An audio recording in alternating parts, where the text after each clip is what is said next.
বাংলাদেশের পল্লী বিদ্যুৎ বোর্ড যারা আসলে মুনিবের মতো কাজ করে এই ৮০টি পল্লী বিদ্যুৎ সমিতিকে পরিচালনা করে এবং বাংলাদেশে এই পল্লী বিদ্যুৎ আজকে সিস্টেমটাকে একবারে নষ্ট করে দেওয়ার জন্য তারা উঠে পড়ে লেগেছে এবং আজকে মানুষ আসলে শতভাগ বিদ্যুৎ সম্পূর্ণ হয়েছে কিন্তু কোয়ালিটি সম্পূর্ণ বিদ্যুৎ পাচ্ছে না। এর এর আসলে সর্বোত্তম যেটা প্রথম কারণ সেটা বাংলাদেশের জনগণকে আজকে জানার আজকে দরকার। কেননা আমরা আজকে গ্রামের প্রত্যেকটা অঞ্চলে বিদ্যুৎ পেয়েছি কিন্তু কত ঘন্টা বিদ্যুৎ পাচ্ছি।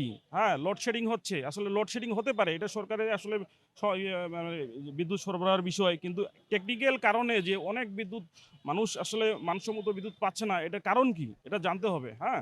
কারণ আজকে নিম্নমানের মালামাল ক্রয় করে হাজার, হাজার কিলোমিটার বাংলাদেশ পল্লী বিদ্যুৎ বোর্ড নির্মাণ করছে। বাংলাদেশ পল্লী বিদ্যুৎ বোর্ড পল্লী বিদ্যুৎ সমিতিগুলোর লাইন নির্মাণ করে দেয়, সাবস্টেশন নির্মাণ করে দেয় যেটা প্রয়োজন নাই। মানে অপরিকল্পিতভাবে লাইন নির্মাণ করে, অপরিকল্পিতভাবে সাবস্টেশন নির্মাণ করে আজকে আমাদের এই লাইনগুলো নির্মাণ করার জন্য অনেক প্রোটেকশন প্রয়োজন আছে। সেই প্রোটেকশনগুলো একটা সিস্টেমে প্রোটেকশন কেন দেওয়া হয়? প্রোটেকশন দেওয়া হয় সেটাকে রক্ষা করার জন্য। কিন্তু সেটা সেই এমন নিম্নমানের প্রোটেকশন কিনে তারা যেটা লাইনে লাগানো মাত্রই লাইনটাকে নষ্ট করে দেয়, লাইনটাকে বিদ্যুৎ বিচ্ছিন্ন করে দেয়।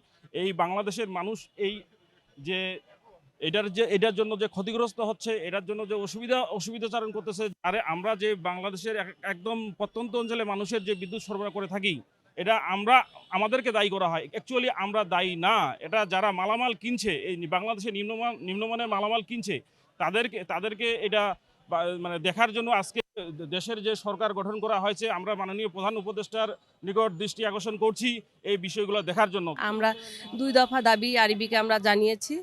আমরা আসলে আমাদের একই পদে একই অবস্থায় আমরা বসে আছি। আরবির সাথে তাদের বৈষম্য দূরীকরণ করতে হবে এবং আমাদের গ্রেড পরিবর্তন করতে হবে।